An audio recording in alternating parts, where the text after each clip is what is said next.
जय Hind dear student, कैसे हैं आप लोग। चलिए आज अपने रिवीजन क्लासेस को मैं आगे बढ़ाता हूं और आज हम लोग पढ़ेंगे motion of charge particle in electric field. वो इलेक्ट्रिक फील्ड यूनिफॉर्म भी हो सकता है और नॉन यूनिफॉर्म भी हो सकता है। एक्चुअली हमें ये टॉपिक पढ़ने की क्यों ज़रूरत पड़ी। इनफैक्ट हमने 11th क्लास में पढ़ा था मोशन अंडर ग्रेविटेशन और मैंने पढ़ा था प्रोजेक्टाइल मोशन, राइट।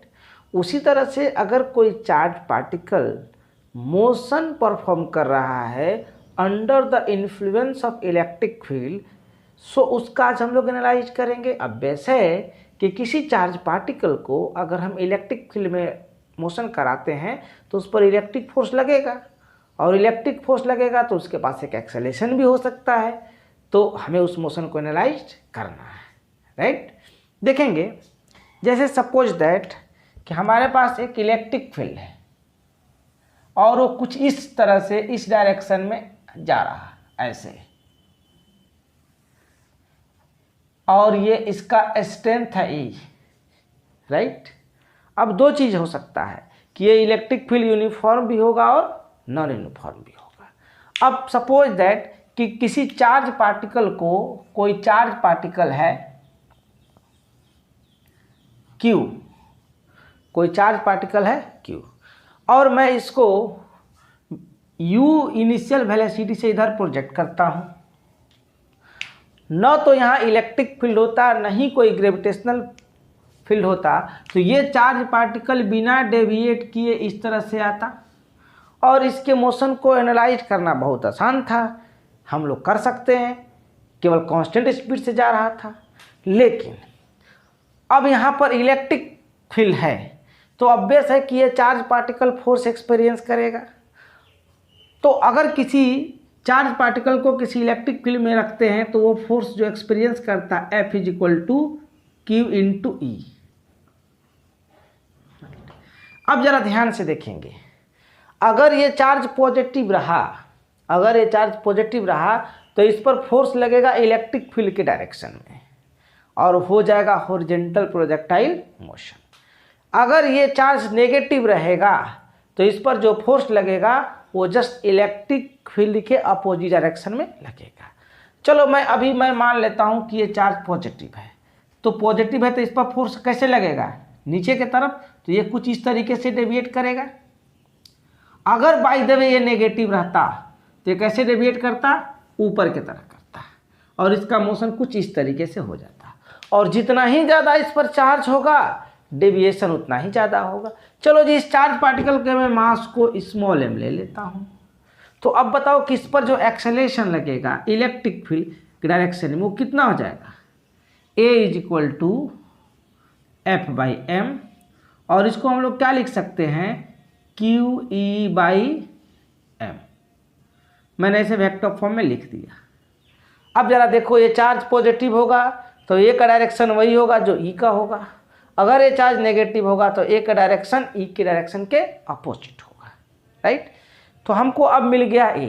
तो अब मेरे से पूछेगा कि वेलोसिटी निकालो as a function of time, तो क्या लिखेंगे, V = U + AT निकाल सकते हैं। अगर बाय द वे ये एक्सेलेरेशन कांस्टेंट नहीं, ये इक्वेशन तभी रखेंगे जब ये इलेक्ट्रिक फील्ड कांस्टेंट होगा। अगर ये इलेक्ट्रिक फील्ड कांस्टेंट नहीं है और तब हमको वेलोसिटी निकालना है तो कैसे निकालेंगे भाई, तब लिखेंगे A बराबर तो हमको मिला है इतना, और उस टाइम में अगर वेलोसिटी निकालना रहेगा तो हम लोग लिखेंगे dV/dt = QE/m। सो dV बराबर क्या हो जाता है हमारा, QE/m × dt, और इंटीग्रेट करके जो हमें निकालना होगा निकाल लेंगे। एक तो इस तरह का सिचुएशन आएगा, जस्ट काइनेमेटिक्स के कॉन्सेप्ट को लगाना है, जो काइनेमेटिक्स में आपने पढ़ा है, बस वहाँ G के जगह पर ये निकालना है, एक्सेलेरेशन के जगह पर आपको निकालना है, और एक्सेलेरेशन निकाल लेंगे आप लोग तो जैसे पहले करते थे वैसे अब भी करेंगे। अब जरा देखेंगे, एक मैं दूसरा सिचुएशन में लेता हूँ आपके सामने। सपोज दैट हमारे पास एक चार्ज प्लेट है, बहुत लंबा प्लेट है, बड़ा सा प्लेट, इसको हॉरिजॉन्टली ऐसे रखा हुआ है और इसका सरफेस चार्ज डेंसिटी सिग्मा है, राइट। और एक चार्ज पार्टिकल को इस प्लेट से u स्पीड से प्रोजेक्ट किया जा रहा है, और वो इस तरीके से प्रोजेक्ट किया जा रहा है कि उसका रेंज मैक्सिमम हो,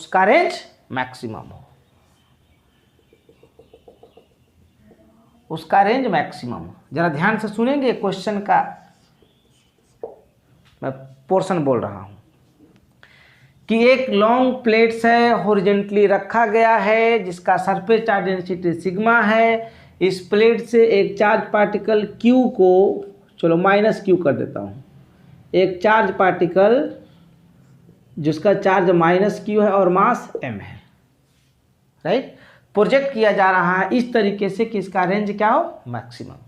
तो मेरे से पूछ रहा है कि बताओ इसका टाइम ऑफ फ्लाइट क्या होगा। मेरे से पूछ रहा है कि find time of flight if it's range is maximum, charge कितना दिया, mass of the charge particle, mass of the charge particle -Q is small m। ये सिचुएशन है आपके पास। चलिए अब हमें सोल्व करना है सॉल्यूशन। देखो स्पीड ये दिया हुआ है, u स्पीड से प्रोजेक्ट किया जा रहा है, लेकिन एंगल ऑफ प्रोजेक्शन तो नहीं दिया है ना, लेकिन एंगल ऑफ प्रोजेक्शन नहीं दिया है, उसके बदले में कुछ इंफॉर्मेशन दे रहा है। कह रहा है कि ये चार्ज पार्टिकल को इस तरीके से प्रोजेक्ट किया गया कि इसका रेंज क्या हो, रेंज मैक्सिमम हो। रेंज मैक्सिमम तभी होता है जब ये थीटा 45 डिग्री का होता है, एंगल ऑफ प्रोजेक्शन 40। तो लो भाई, हमें एंगल ऑफ प्रोजेक्शन भी मिल गया थीटा, हमें u दिया हुआ है। तो कह रहा है अब बताओ कि इसका टाइम ऑफ फ्लाइट क्या होगा। तो टाइम ऑफ फ्लाइट का फॉर्मूला आपने पहले सीखा है, 2u sin θ/g, यही ना सीखा है जी, टाइम ऑफ फ्लाइट का फॉर्मूला। अब जरा देखो, आपको थीटा पता है, u पता है, जी यहाँ g तो होगा नहीं, यहाँ g के जगह पर हम लोग क्या लिखेंगे, एक्सेलेरेशन 2u sin θ/a। अब a कैसे निकालेंगे, जरा ध्यान से देखेंगे हम लोग। a को निकालने का क्या तरीका होगा, चलो इस चार्ज पार्टिकल पर फोर्स ले। पहले इलेक्ट्रिक फील्ड कैसा होगा, ये पॉजिटिव चार्ज है तो इलेक्ट्रिक फील्ड कुछ इस डायरेक्शन में जाएगा, ऐसे जाएगा। और ये चार्ज कैसा है भाई, नेगेटिव। तो इस चार्ज पार्टिकल को, चलो मैं यहाँ पर ले लेता हूँ, इस चार्ज पार्टिकल पर फोर्स कैसे लगेगा, नीचे की तरफ Fe। तो Fe बराबर कितना हो जाएगा, Fe बराबर हो जाएगा Q इंटू E, और मैं नेगेटिव साइन से इसको इंडिकेट कर दे रहा हूँ क्योंकि इलेक्ट्रिक फील्ड के अपोजिट डायरेक्शन में फोर्स लग रहा है। सर एक बात बताओ कि हमको E का वैल्यू कैसे मिलेगा। अगर कोई चार्ज लॉन्ग प्लेट है, यूनिफॉर्मली चार्ज है, तो इसके रीजन में इलेक्ट्रिक फील्ड यूनिफॉर्म होगा और उस इलेक्ट्रिक फील्ड का वैल्यू होता है σ/2 एप्सिलॉन नॉट। याद रखेंगे, σ/2 एप्सिलॉन नॉट। सो हमें Fe का वैल्यू मिल जाएगा भाई, Fe वेक्टर बराबर हो जाएगा -Q σ/2 epsilon naught. So acceleration भी क्या हो जाएगा, एक्सेलेरेशन हो जाएगा Fe/m, मतलब -Q σ/2 epsilon naught into m। लो जी, एक्सेलेरेशन भी मिल चुका है। तब तो हमको टाइम ऑफ फ्लाइट मिल जाएगा। तो चलो इसमें रख देते हैं t is equal to 2u sine theta कितना मिला 45 डिग्री बाई a के जगह पर क्या रखेंगे q sigma by 2 epsilon naught into m।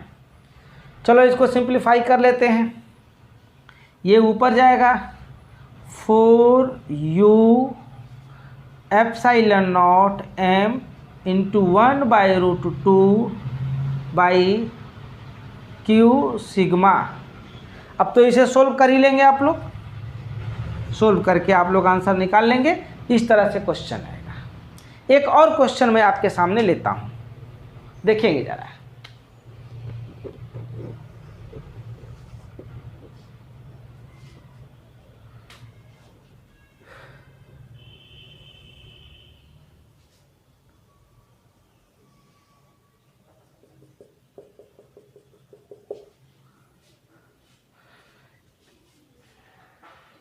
एक ब्लॉक है जो मासलेस स्प्रिंग से अटैच है और उस ब्लॉक को स्मूथ हॉरिजॉन्टल सरफेस पर रखा गया है जिसका मास m है और जिसमें चार्ज स्मॉल q है। राइट, ये क्वेश्चन है आपके पास, देखेंगे। अब क्या है कि ये इनिशियली रेस्ट में था, ये स्मूथ हॉरिजॉन्टल सरफेस है, अचानक से कोई यहाँ पर इलेक्ट्रिक फील्ड प्रोड्यूस कर देता है इस डायरेक्शन में, अचानक से कोई इलेक्ट्रिक फील्ड प्रोड्यूस कर देता है इस डायरेक्शन में। तो मेरे से कह रहा है कि अगर ऐसा इलेक्ट्रिक फील्ड आएगा तो ये पार्टिकल ओसिलेट करेगा, तो एम्पलीट्यूड ऑफ ओसिलेशन क्या होगा। कह रहा है find from figure shown, from figure find. पहला question, amplitude of oscillation, amplitude of oscillation. और दूसरा क्वेश्चन कह रहा है maximum elongation in spring, maximum elongation in spring. दो क्वेश्चन मेरे से पूछ रहा है। चलो दोनों को हम लोग सोल्व करते हैं, देखेंगे। सिचुएशन है, मैं इसका एबीडी बनाता हूं। ये कुछ इस तरीके से स्प्रिंग है और इसको हॉरिजॉन्टल सरफेस पर रखा गया है।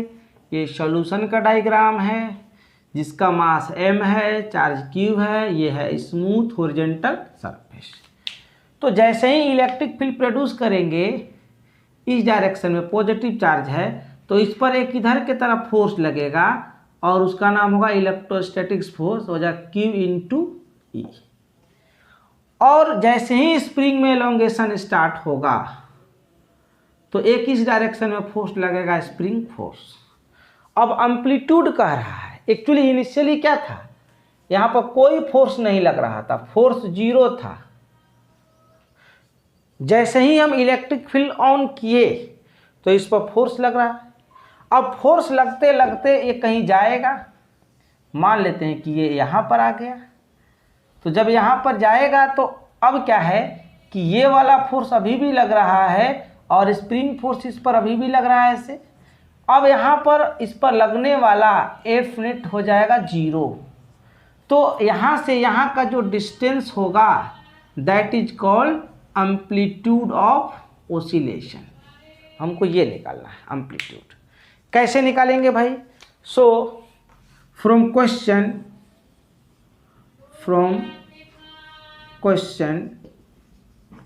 F net on the block क्या हो जाएगा 0, क्योंकि हमें एम्पलीट्यूड निकालना है। तो इधर की तरफ क्या लग रहा है फोर्स एफ ई, इधर की तरफ क्या लग रहा है minus spring force is equal to 0।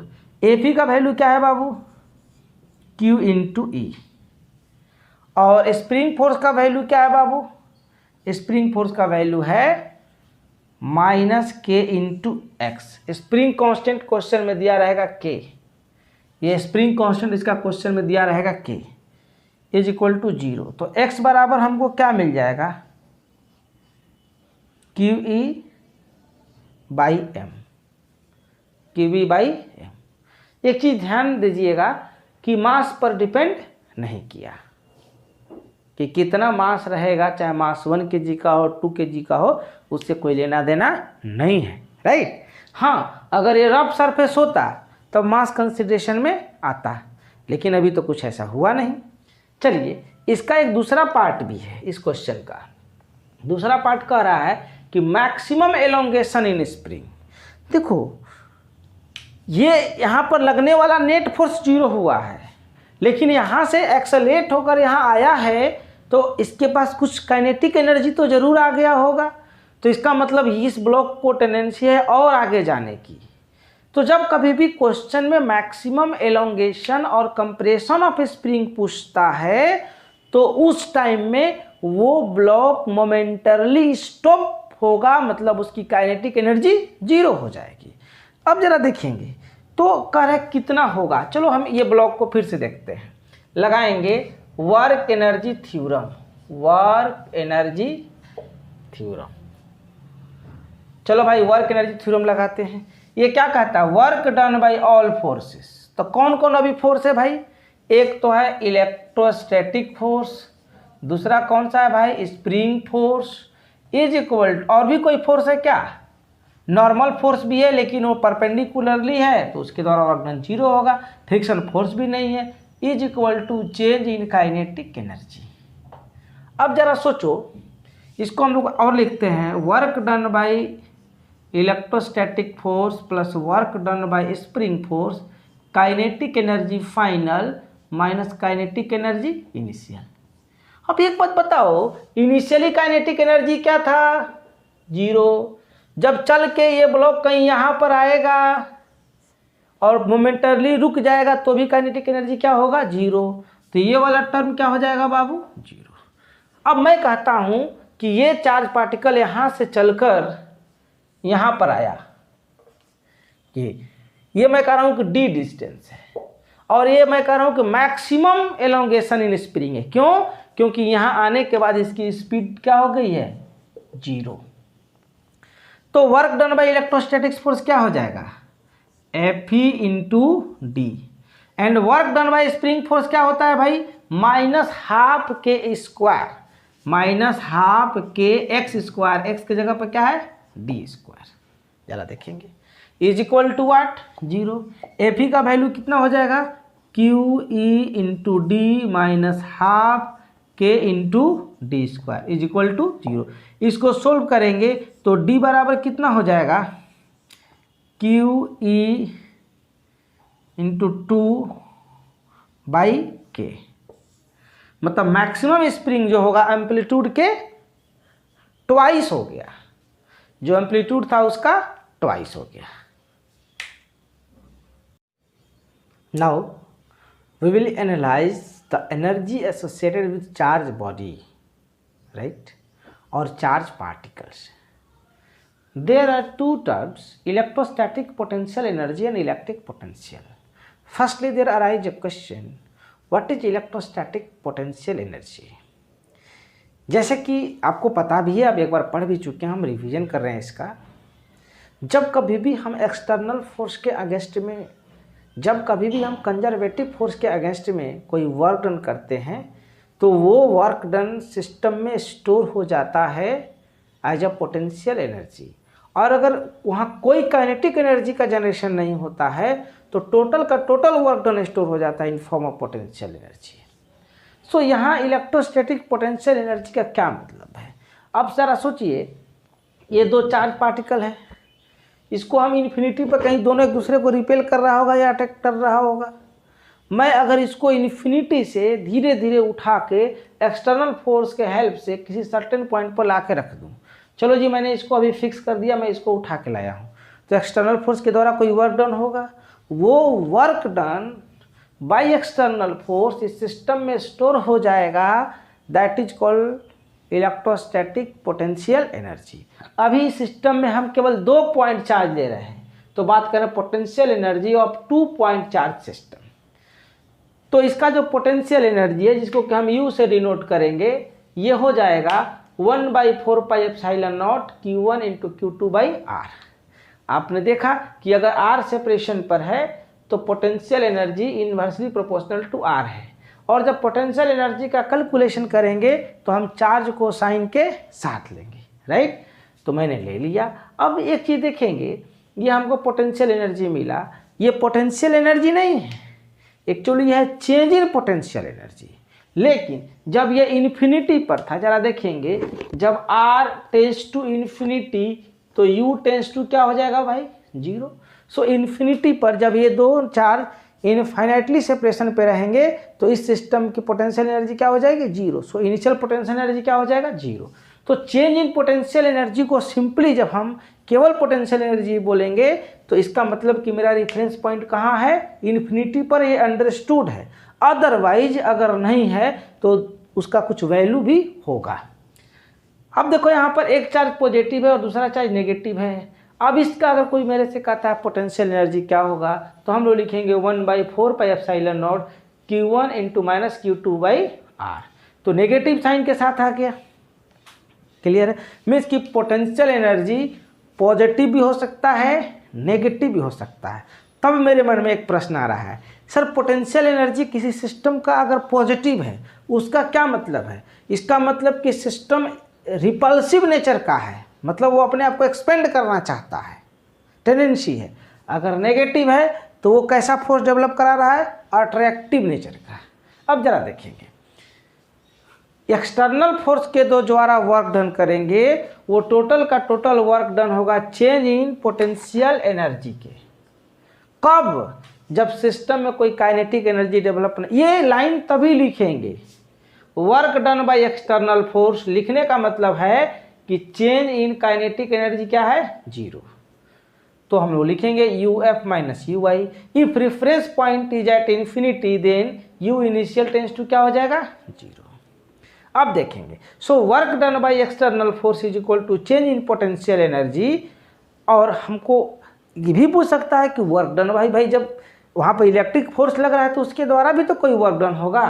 तो work done by conservative force is equal to होता है negative of work done by external force, अगर वहाँ पर कोई चेंज इन काइनेटिक एनर्जी ना हो तो। इसको हम लोग वर्क एनर्जी थ्योरम से दिखाए थे थ्योरी के क्लास में, right. So work done by electrostatic force बराबर हो जाएगा negative of change in potential energy, negative of change in potential energy मिल चुका है हमको।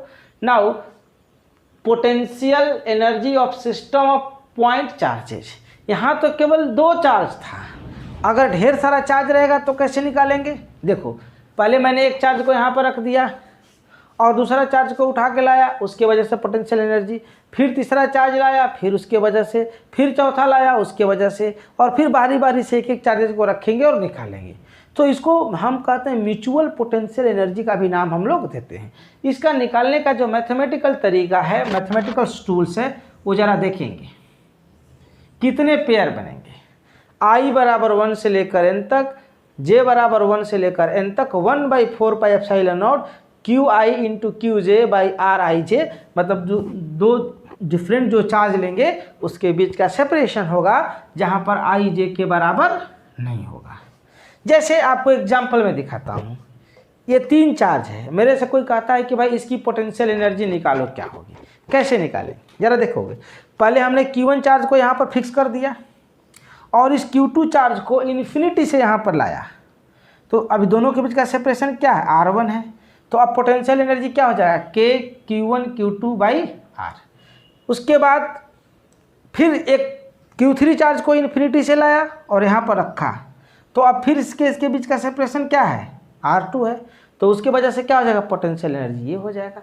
अब Q1 को तो मैंने रख के देख लिया, अब मैं क्या करता हूँ कि Q2 को रख देता हूँ और फिर Q3 को लेके आता हूँ। तो चूंकि Q3 को लेके आऊँगा, अगर Q2 रहता तो पोटेंशियल एनर्जी कितना होता है ऐसे, अब इससे ज़्यादा तो पेयर पॉसिबल नहीं है। तो नंबर ऑफ पेयर कैसे निकालेंगे, n इंटू n-1/2, जैसे 4 स्क्वायर रहता है, 4 चार्ज रहता है और उसको स्क्वायर के वर्टिसेस पर रखा है, तो उस समय क्या करते, एक चार्ज को रखते फिर लाते, लंबा कैलकुलेशन करना पड़ता।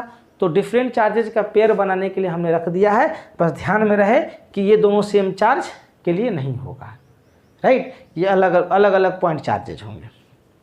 अब हम डिफाइन करते हैं इलेक्ट्रिक पोटेंशियल। ये बड़ा इंपॉर्टेंट टर्म है इलेक्ट्रिक पोटेंशियल। इलेक्ट्रिक पोटेंशियल क्या होता है? इनफैक्ट जैसे कि यहाँ पर दो चार्ज पार्टिकल की हम बात कर रहे थे, अब ज़रा सुनेंगे। जैसे कोई एक चार्ज पार्टिकल है यहाँ पर फिक्स किया गया है, तो ऑब्वियस है कि ये सराउंडिंग में पूरे चारों तरफ इलेक्ट्रिक फील्ड प्रोड्यूस करेगा। किसी टेस्ट चार्ज पार्टिकल को इन्फिनिटी से किसी सर्टेन पॉइंट, किसी टेस्ट चार्ज पार्टिकल को इन्फिनिटी से किसी सर्टेन पॉइंट और किसी सर्टेन पॉइंट से इन्फिनिटी तक ले जाने और लाने में एक्सटर्नल फोर्स के द्वारा जो वर्क डन परफॉर्म होता है that is called electric potential. और याद रहे कि वहाँ पर कोई काइनेटिक एनर्जी डेवलप ना हो। तो थोड़ा एक बार डिफिनीशन इसका दे देते हैं।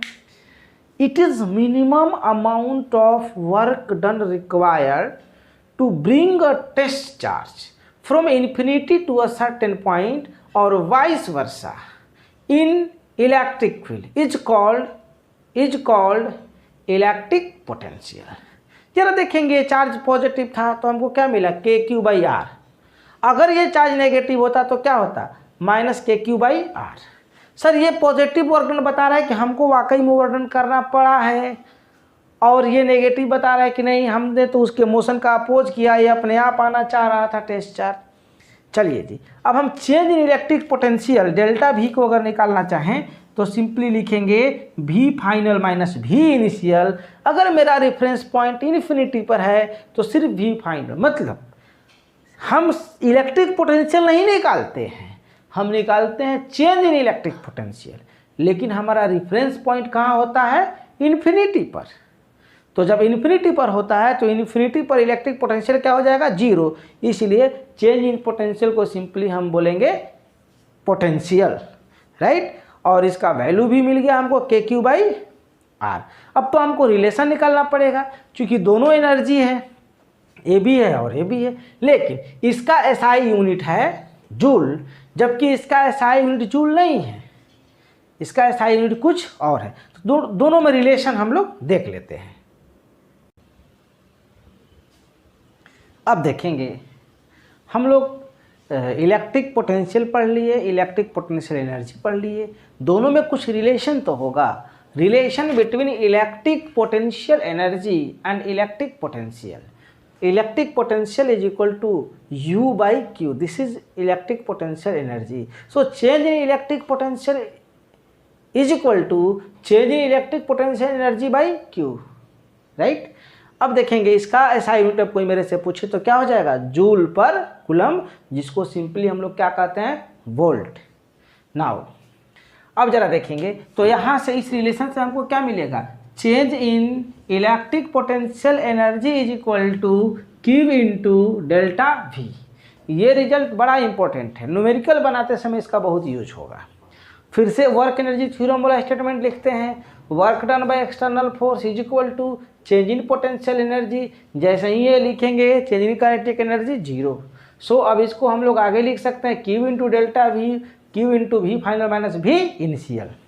Now work done by electrostatic force क्या हो जाएगा? Negative of change in potential energy, और इस रिलेशन को हम लोग लिख सकते हैं negative of Q into delta V means negative of Q into V final minus V initial. Now electric potential of a system of point charges. जैसे मैं कहता हूँ कि ढेर सारा पॉइंट चार्जेस रखा हुआ है और किसी टेस्ट चार्ज को हम एक पॉइंट से दूसरे पॉइंट पर लेकर आते हैं, तो वहाँ भी चेंज इन पोटेंशियल निकालना पड़ेगा। तो हम चलो रेफरेंस पॉइंट को इन्फिनिटी पर ले लेते हैं और यहाँ पर ढेर सारा चार्ज है, तो इसके वजह से सिस्टम का electric potential at point P पर क्या होगा? मतलब इन्फिनिटी से इस पॉइंट पर जब हम चार्ज पार्टिकल को सोल्यूट लाएंगे तब, तो Vp is equal to summation of 1/4πε0 QI/RI, जहाँ I 1 से लेकर N तक। जैसे हम एक टेस्ट चार्ज को लाते हैं इस पॉइंट P पर, तो Q1 चार्ज से सेपरेशन क्या है? R1, तो क्या लिखेंगे? KQ1/R1, जहाँ K का वैल्यू है 1/4πε0। फिर Q2 चार्ज के वजह से क्या होगा?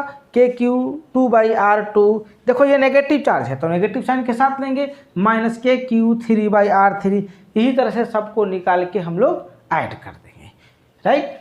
Now electric potential due to uniformly charge ring, ये यूनिफॉर्मली चार्ज रिंग है, राइट, ऐसे, और इस पर चार्ज Q है और इसकी रेडियस R है।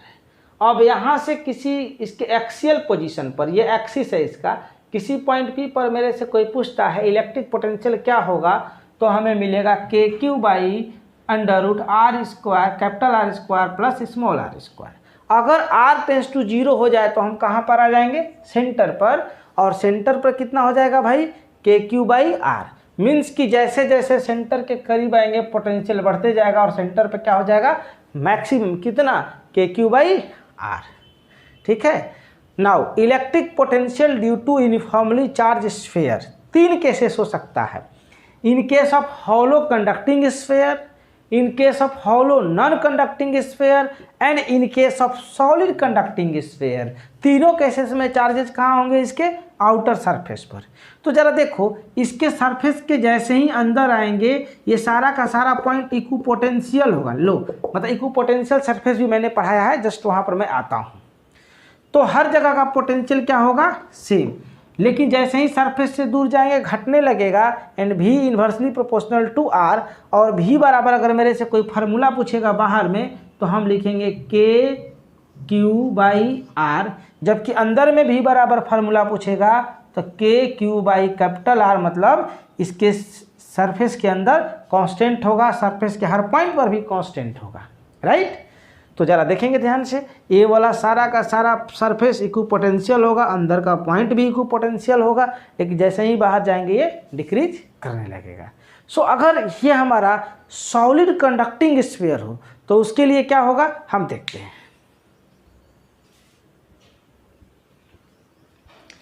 देखेंगे अब हमारे पास सॉलिड नॉन कंडक्टिंग स्फीयर है which is uniformly charge distributed, ठीक है।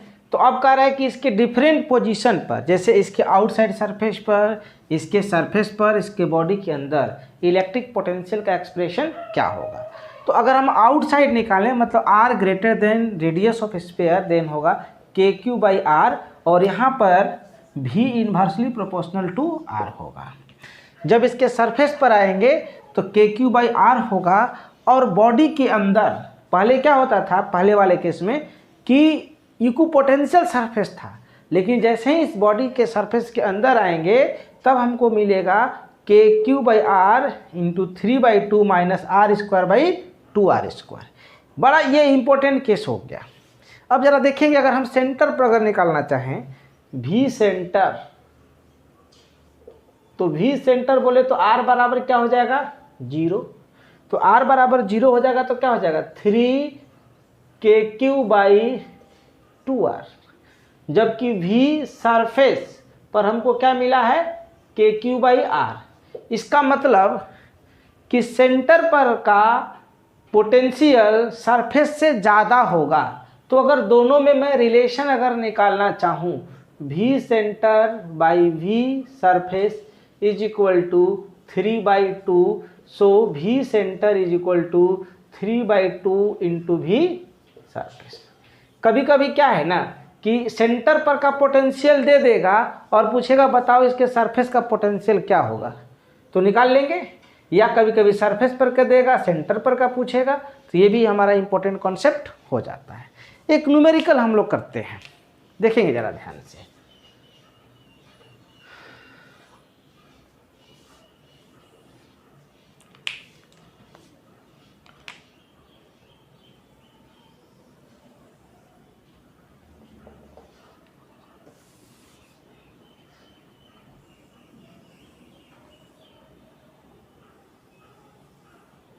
दो कंसेंट्रिक हॉलो कंडक्टिंग स्फीयर है।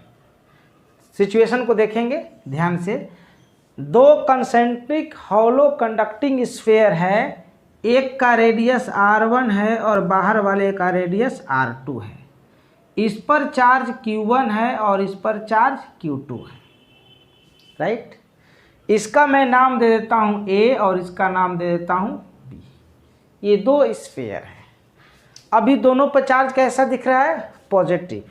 नेगेटिव भी दे सकता है, कुछ भी दे सकता है। अब कह रहा है कि अगर इस दोनों को हम लोग एक वायर से कनेक्ट करें, की लगा हुआ है, तो चार्ज किधर से किधर फ्लो होगा? चार्ज किधर से किधर फ्लो होगा? मतलब ए से बी पर होगा या बी से ए पर होगा, ये मुझे बताना है। पहले से हमको जानकारी है कि positive charge always flow from high potential to low potential. अब हमें निकालना है कि भाई किधर से किधर फ्लो होगा। चलो हम देखते हैं। चलो हम VA निकालते हैं। बोलो VA बराबर क्या हो जाएगा? VA is equal to what? जरा बताओ भाई, VA इज इक्वल टू क्या हो जाएगा? तो अगर इस सरफेस का अगर हम पोटेंशियल निकालें तो इस चार्ज की वजह से निकलेगा KQ1/R1 प्लस इस सरफेस पर जो चार्ज है उसके वजह से भी यहाँ पर पोटेंशियल होगा, और को पता है कि इसके वजह से अंदर में कहीं भी कांस्टेंट हो जाएगा, तो कितना हो जाएगा? KQ2/R2, right. अब हम सरफेस B का पोटेंशियल निकालते हैं, VB। तो इस चार्ज के वजह से बाहर में आ गया, तो बाहर में मैंने क्या बताया था? Inversely proportional to R। तो यहाँ से यहाँ का डिस्टेंस कितना है इस चार्ज के लिए, इस स्फीयर के लिए? R2। तो क्या लिखेंगे? KQ1/R2 plus KQ2/R2। देखेंगे जरा ध्यान से, दो हमको मिल गया है। अब मैं दोनों के बीच का पोटेंशियल डिफरेंस निकालता हूँ।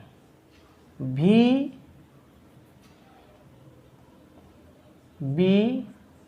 Minus VA। देखेंगे VB माइनस VA मैं निकालना चाहता हूँ, तो क्या मिलेगा? KQ1/R2 plus KQ2/R2 minus KQ1/R1 minus KQ2/R2। लगता है कुछ कैंसिल हो रहा है, नहीं? ये वाला टर्म और ये वाला टर्म कैंसिल, तो हमको क्या मिला? K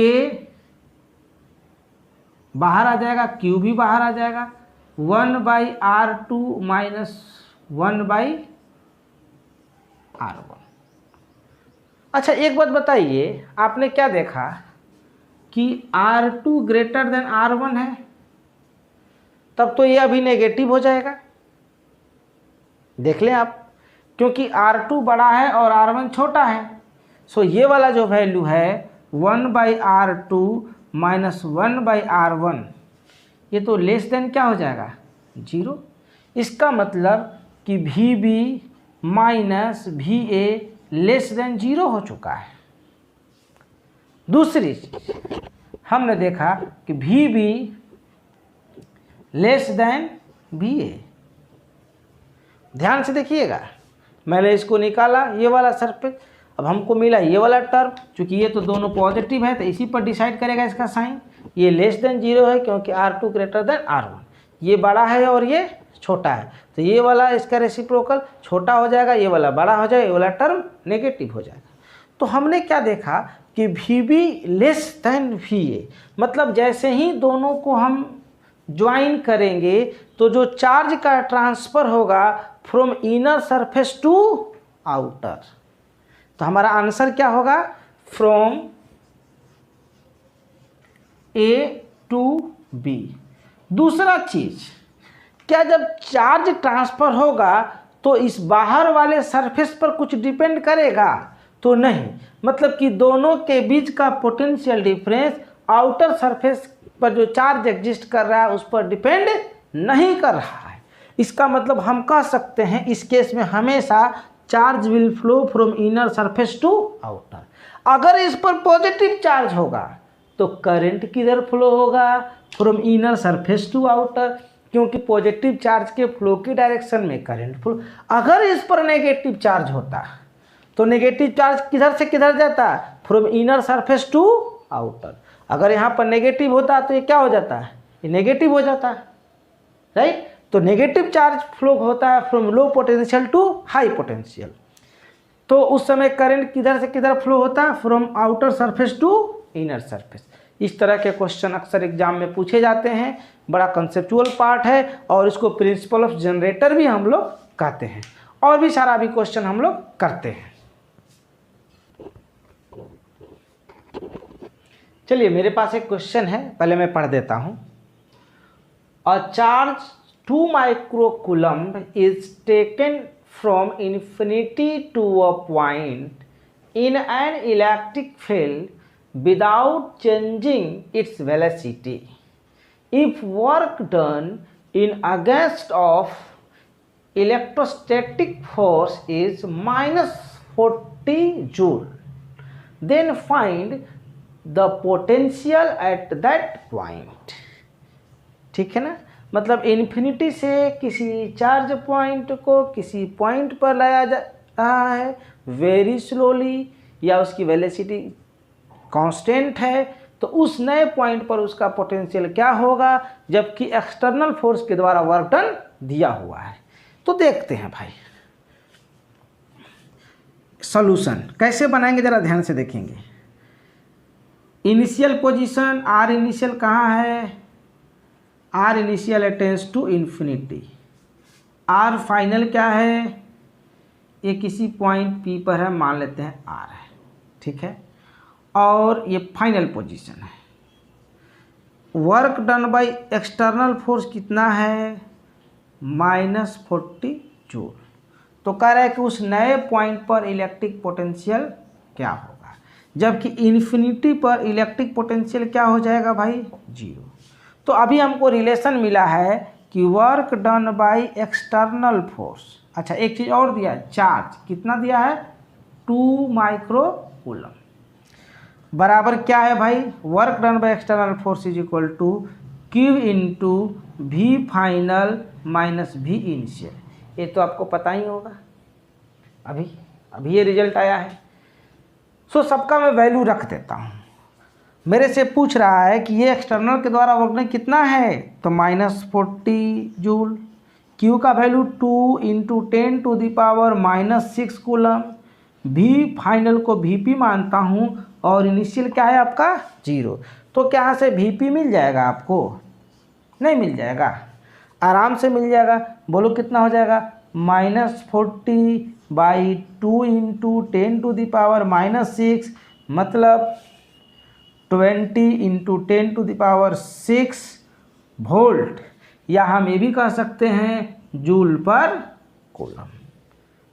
ठीक है, एक दूसरा क्वेश्चन में लेता हूं, देखेंगे।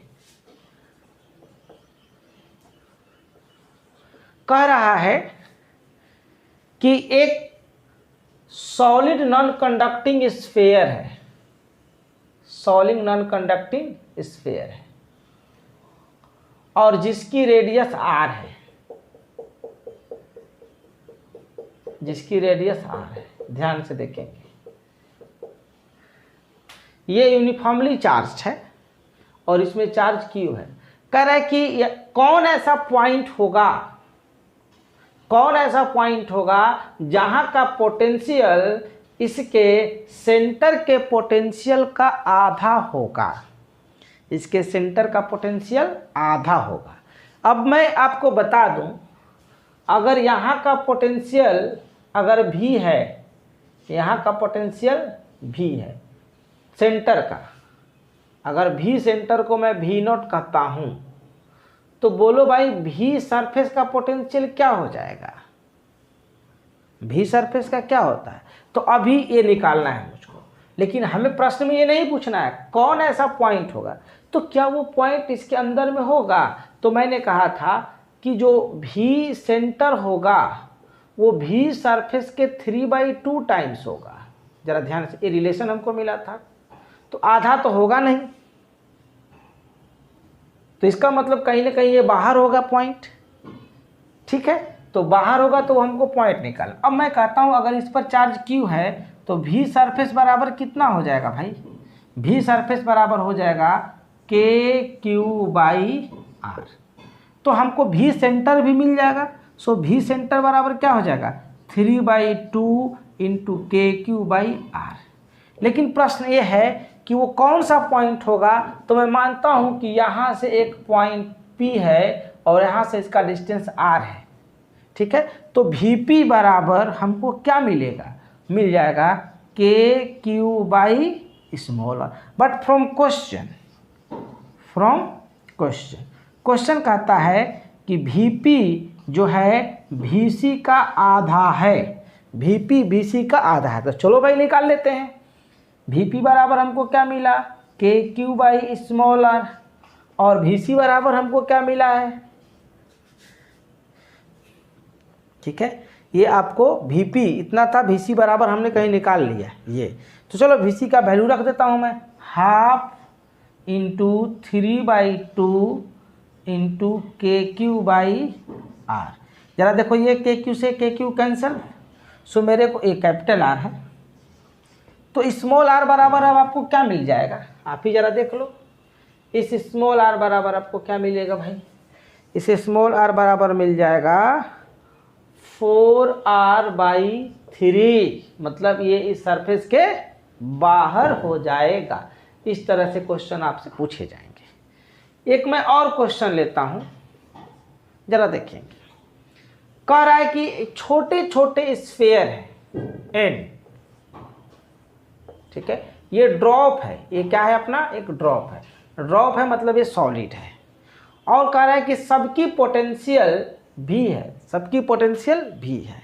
सिचुएशन देखेंगे जरा ध्यान से कि छोटे छोटे आइडेंटिकल ड्रॉप हैं और सबकी पोटेंशियल भी है, और सारा कंबाइन होकर के एक बड़ा ड्रॉप बना देता है। तो अब न्यू पोटेंशियल क्या होगा, इसका न्यू पोटेंशियल क्या होगा, इस सरफेस का, इसके सरफेस का न्यू पोटेंशियल क्या होगा, ये मुझे बताना है। जबकि सबके सरफेस का पोटेंशियल कितना है, V, ठीक है। चलो एक बात बताओ कि ये सबका कुछ अपना रेडियस भी होगा, ठीक है ना। तो अभी एक बात है कि इसके और इसके रेडियस में रिलेशन, तो बताओ मास तो कंजर्व है और चार्ज भी कंजर्व है। मैं कहूँ कि अगर प्रत्येक सरफेस पर चार्ज Q है, प्रत्येक सरफेस पर चार्ज Q है, तो टोटल चार्ज कितना, let charge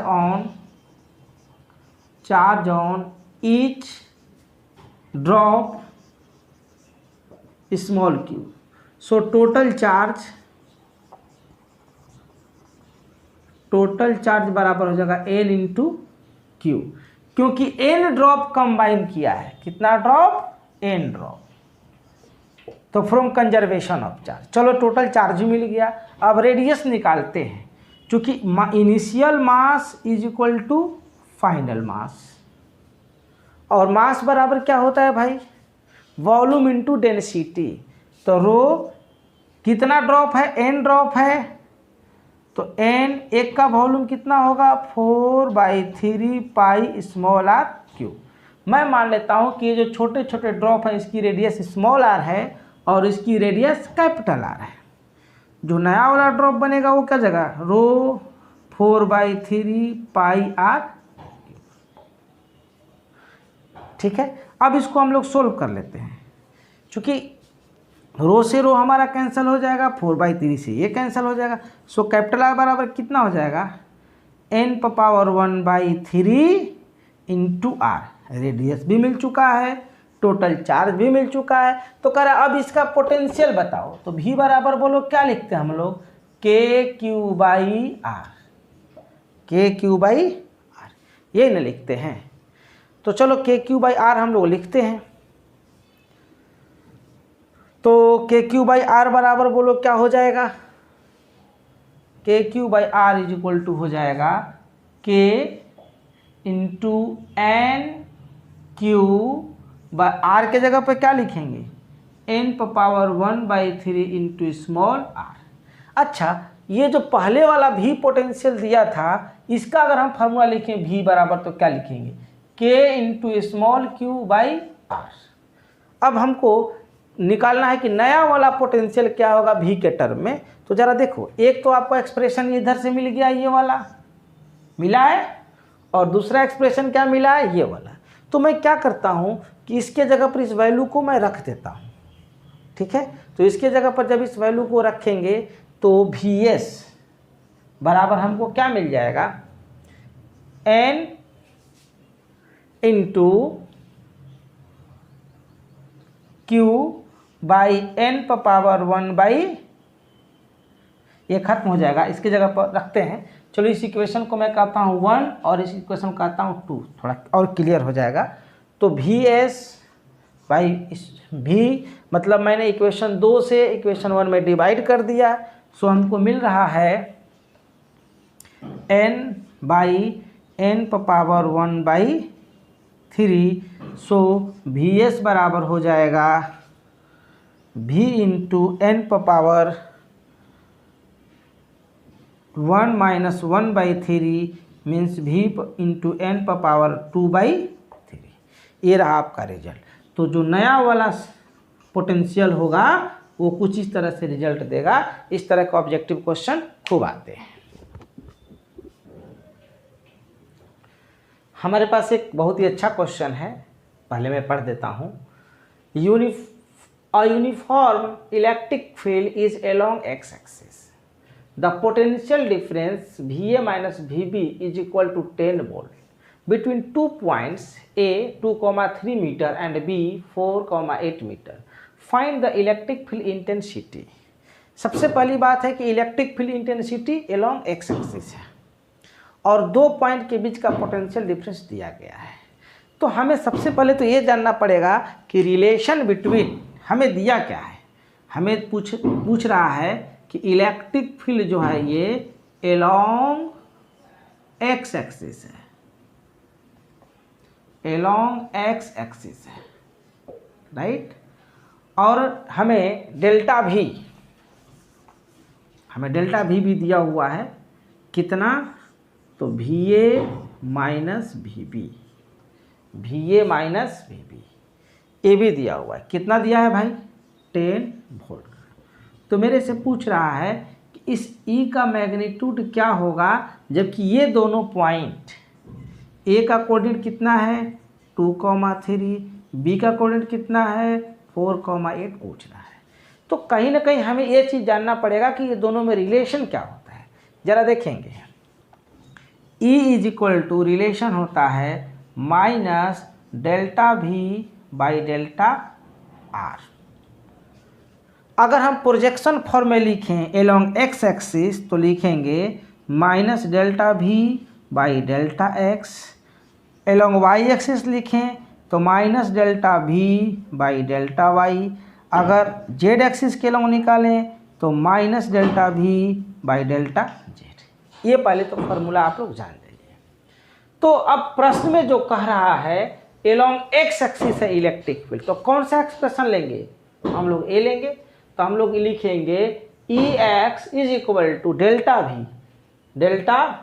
V by delta X negative sign के साथ। अब इधर लिखा है नेगेटिव VA माइनस VB, तो हम लोग भी यहाँ क्या लिखेंगे, हम लोग भी यहाँ लिखेंगे XA माइनस XB। क्यों, क्योंकि ये A का पोटेंशियल है तो उसके करस्पॉन्डिंग A का पोजीशन, B का पोटेंशियल है उसके करस्पॉन्डिंग B का पोजीशन।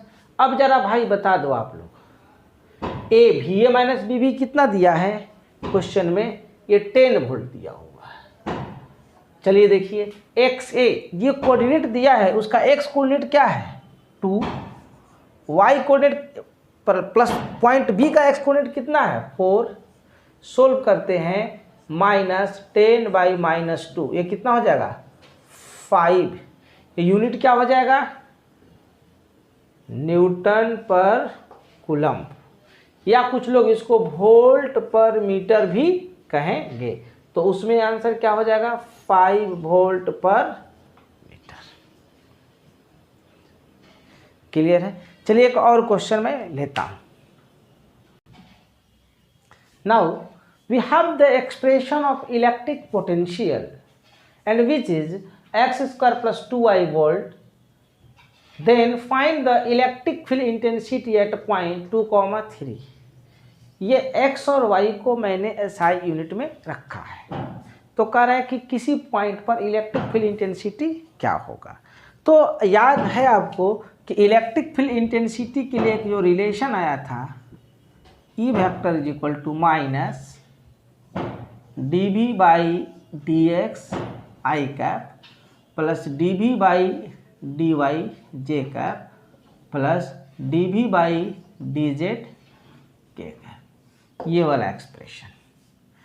चूँकि यहाँ z का कोई कंपोनेंट नहीं है, z नहीं है, इसलिए इस वाले टर्म को ले या ना ले कोई फर्क पड़ने वाला नहीं है। चलो भाई हम इसमें रखते हैं E वेक्टर माइनस, अब भी के जगह पर रखेंगे do of x square plus 2y by do x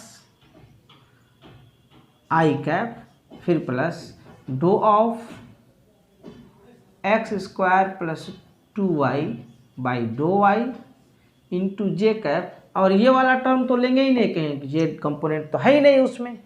तो देखो इसको बोलते हैं पार्शियल डेरिवेटिव। x के रेस्पेक्ट में डिफरेंशिएट करेंगे तो रिमेनिंग टर्म क्या हो जाएगा, कांस्टेंट। तो हम इसको क्या लिखेंगे, एक्स स्क्वायर का कितना हो जाएगा 2x आई कैप, फिर y का क्या हो जाएगा 0, फिर प्लस इधर आइए। अब y के रेस्पेक्ट में डिफरेंशिएट करेंगे तो x क्या हो जाएगा कांस्टेंट, तो इसको 0 लेंगे, प्लस क्या हो जाएगा इंटू 2j।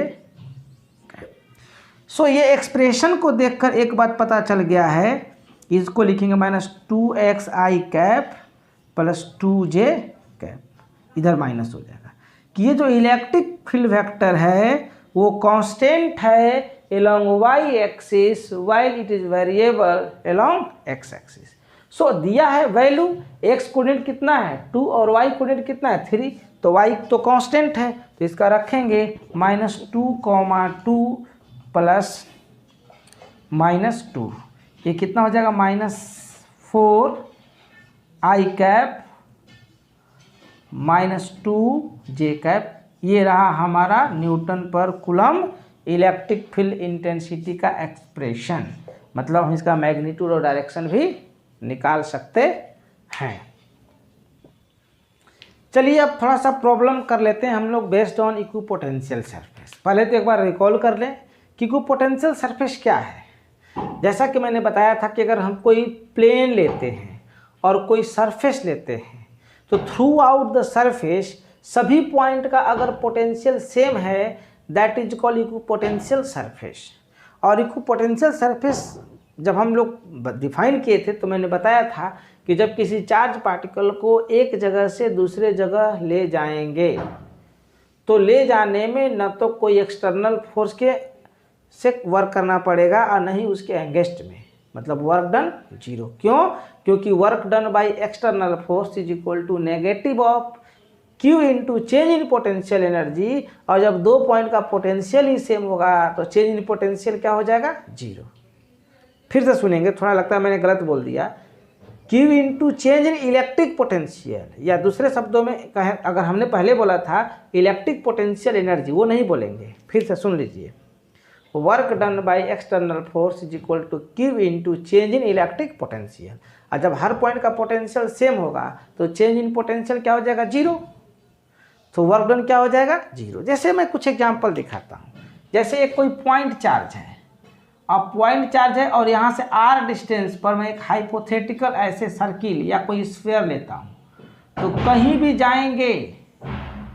जाएंगे सर स्फीयर बन रहा है, हर जगह का पोटेंशियल क्या होगा v। तो अब यहाँ से किसी चार्ज पार्टिकल को ऐसे लेके जाएं, चाहे ऐसे लेके जाएं, चाहे ऐसे लेके जाएं, कोई फर्क पड़ने वाला नहीं। जब दोनों जगह का पोटेंशियल सेम है तो work done by external force Q into delta V, ये क्या हो जाएगा 0। और आपको पता है कि इलेक्ट्रिक फील्ड कंजर्वेटिव फील्ड है, तो ये पाथ पर डिपेंड नहीं करता है, पॉइंट पर डिपेंड करता है। तो अगर पॉइंट चार्ज है उसके वजह से इक्विपोटेंशियल सरफेस हमको कैसे मिला था, एस्फेरिकल शेप में मिला था, राइट। अब इलेक्ट्रिक फील्ड को हम दिखाना चाहें, अगर ये पॉजिटिव चार्ज है इलेक्ट्रिक फील्ड कैसे निकलेगा ऐसे, और इस इक्विपोटेंशियल सरफेस को कैसे क्रॉस करेगा नॉर्मली। एक बार आप लोग ना नोट्स खोल के आप अच्छे से पढ़ना, ये चीज़ को मैंने बहुत सब कुछ लिखवाया था, एक बार रिकॉल कर लेना। तो अगर पॉइंट चार्ज होगा तो इक्विपोटेंशियल सरफेस कैसा होगा, स्फेरिकल। और इसको जो इलेक्ट्रिक फील्ड क्रॉस करेगा normally, and it always passes from high potential to low potential. देखो ये V1 है और ये V2 है, तो V1 ग्रेटर देन V2, मतलब इलेक्ट्रिक फील्ड का डायरेक्शन कैसे होगा, इस तरीके से। अच्छा, ये तो रहा आपका पॉइंट चार्ज। अगर लाइन चार्ज रहता, सपोज दैट इस तरीके से इनफाइनाइटली लॉन्ग वायर होता, तो इसके वजह से क्या होता, इलेक्ट्रिक फील्ड इस डायरेक्शन में जाते ऐसे, हर पॉइंट पर कांस्टेंट, यहाँ से हर पॉइंट पर कांस्टेंट, तो इक्विपोटेंशियल सरफेस कैसा होता भाई, सिलेंड्रिकल होता इस तरीके से। और इलेक्ट्रिक फील्ड कैसे पास करेगा, अभी भी नॉर्मल। बहुत सारे इक्विपोटेंशियल सरफेस ले सकते हैं। अब हम यहाँ से यहाँ पर किसी चार्ज पार्टिकल को ले जाएंगे तो कोई वर्क डन नहीं करना पड़ेगा, ठीक है। और उसी तरह से अगर हम एक प्लेन शीट लेंगे तो हमें इक्विपोटेंशियल सरफेस कैसा मिलेगा, एक प्लेन शीट की तरह मिलते जाएगा। तो ये सारा चीज़ मैंने बताया था और इस पर मैंने क्वेश्चन भी कराया था, आप लोग इसको जरूर करेंगे, ठीक है ना। जैसे ऐसे क्वेश्चन पूछेगा, आपको मैं एक एग्जांपल लेता हूँ। एक कंडक्टर है, हॉलो कंडक्टर, और एक चार्ज पार्टिकल को यहाँ से एक आदमी यहाँ ला रहा है, एक आदमी यहाँ ला रहा है और एक आदमी यहाँ, ठीक है। तो यहाँ से ला रहा है तो कह रहा है कि वर्क डन कितना होगा, जब यहाँ से ए से बी पर लाएगा तो वर्क डन कितना हो जाएगा, तो जो पोटेंशियल इसका है वही पोटेंशियल इसका है, तो वर्क डन 0। ए से सी पर लाएगा वर्क डन 0, ए से डी पर लाएगा वर्क डन 0, क्योंकि ये सारे के सारे सरफेस का पोटेंशियल सेम है। इवन वहाँ न ला करके अगर सेंटर पर लाए तो भी वर्क डन 0, क्योंकि जो पोटेंशियल यहाँ का होगा वही पोटेंशियल यहाँ का होगा, अगर ये हॉलो कंडक्टिंग स्फीयर होगा तो, ठीक है। तो अब हम अगला जो पॉइंट लेते हैं वो लेते हैं इलेक्ट्रिक डाइपोल। चलिए हम थोड़े से रिकॉल करते हैं इलेक्ट्रिक डाइपोल के बारे में। इलेक्ट्रिक डाइपोल मैंने क्या बताया था कि जब two equal and opposite charges को वेरी स्मॉल डिस्टेंस पर फिक्स कर देते हैं तो उस अरेंजमेंट को इलेक्ट्रिक डाइपोल कहते हैं, ठीक है। और इलेक्ट्रिक डाइपोल को जो मैंने डिफाइन किया था तो वहाँ इस तरीके से बताया था कि सपोज दैट कि एक चार्ज -q है और दूसरा चार्ज q है, दोनों को स्मॉल सेपरेशन, ये सेपरेशन स्मॉल रहता है, इस तरीके से अगर हम फिक्स कर देंगे और ये मान लेते हैं दोनों के बीच का हमने सेपरेशन लिया है 2L, तो इसको बोलेंगे इलेक्ट्रिक डाइपोल। अब दोनों के बीच के जो ये सेपरेशन है that is called length of dipole, और इसके मिडल पॉइंट को सेंटर ऑफ डाइपोल। और मैंने बताया था कि इससे अगर कोई लाइन पास करता है इस तरह से तो उसको बोलेंगे एक्सिस ऑफ डाइपोल, और इसके सेंटर से और इस एक्सिस के परपेंडिकुलरली कोई लाइन पास करता है तो उसको मैंने बोला था इक्वाटोरियल पोजीशन। और फिर मैंने एक फिजिकल क्वांटिटी डिफाइन किया था electric dipole moment, electric dipole moment. और मैंने उसके बारे में क्या बोला था भाई, इसको हमने PE से डिनोट किया था, और मैंने बताया था PE = Q × 2L, मतलब किसी एक चार्ज का मैग्नीट्यूड और दोनों चार्ज के बीच के सेपरेशन के प्रोडक्ट को। तो इसका यूनिट हमको क्या मिला था, कूलम्ब मीटर। चलिए ये वेक्टर फिजिकल क्वांटिटी था, ये वेक्टर फिजिकल क्वांटिटी, तो इसको हम लोग लिखेंगे Q × 2L from -q to +q, मतलब ये वेक्टर फिजिकल क्वांटिटी है और जो नेगेटिव चार्ज से पॉजिटिव चार्ज के डायरेक्शन में जाता है। मैंने इस पर खूब क्वेश्चन कराया था, सारा का सारा फार्मूला डिराइव कराया था। आप जो नोट्स बनाए हैं एक बार बस खोल के उसको देख लेना है, क्योंकि इस पर क्वेश्चन आ सकता है, राइट। अब चलिए अगर इसके वजह से हम इलेक्ट्रिक फील्ड की बात करते हैं, जैसे ये इलेक्ट्रिक डाइपोल है, यहाँ से इसके सेंटर से r डिस्टेंस पर कोई पॉइंट P है, तो यहाँ पर जो इलेक्ट्रिक फील्ड होगा उसको बोलेंगे एक्सियल पोजीशन पर, और उसका वैल्यू क्या मिला था भाई, 2kPe/r³। डायरेक्शन कैसे था, तो डाइपोल के डायरेक्शन में था। फिर मैंने यहाँ पर भी एक निकाला था इलेक्ट्रिक फील्ड इक्वाटोरियल पोजीशन पर, तो मैं कहता हूँ इसके सेंटर से r डिस्टेंस पर है, नीचे चाहे ऊपर, चलो मैं नीचे आ जाता हूँ इस पॉइंट P पर। तो इलेक्ट्रिक फील्ड इक्वाटोरियल पोजीशन पर कैसे था, इस तरीके से, इसको हमने इक्वेटर कहा था, और इसका एक्सप्रेशन क्या मिला था, kPe/r³। लेकिन यहाँ नेगेटिव साइन था, मतलब कि इसका जो डायरेक्शन है डाइपोल मोमेंट के अपोजिट डायरेक्शन में, राइट। फिर मैंने कहा था कि जनरल पोजीशन पर निकालो। सपोज दैट मैंने कोई पोजीशन ए ले लिया ऐसे, यहाँ से थीटा एंगल पर आर। अब यहाँ पर कह रहा है कि इलेक्ट्रिक फील्ड इंटेंसिटी का बताओ वैल्यू क्या होगा, तो उसके लिए भी हम लोगों को मिला था, याद होगा आपको, K by R Q into P E under root 1+3 cos square theta. ये जनरल पोजीशन का एक्सप्रेशन था, राइट। ये मैंने डिस्कस किया था। फिर इस डाइपोल को मैंने इलेक्ट्रिक फील्ड में रखा था, और यूनिफॉर्म इलेक्ट्रिक फील्ड में रखा था, तो मैंने बताया था कि हमेशा ट्रांसलेशनल इक्विलिब्रियम में होगा। लेकिन जब यूनिफॉर्म इलेक्ट्रिक फील्ड में हम इसको रखेंगे तो ट्रांसलेशनल इक्विलिब्रियम में हमेशा तो होगा, लेकिन ये रोटेशनल इक्विलिब्रियम में हमेशा नहीं होगा। जैसे कि मैंने इस यूनिफॉर्म इलेक्ट्रिक फील्ड में जिसका स्ट्रेंथ ई है, एक इलेक्ट्रिक डाइपोल को रख दिया। ये डाइपोल मोमेंट का डायरेक्शन है और ये दोनों चार्जेज हैं, और ये इलेक्ट्रिक फील्ड से एंगल थीटा बना रहा है। तो उस समय ये टॉर्क एक्सपीरियंस करेगा, और टॉर्क का वैल्यू हमको क्या मिला था?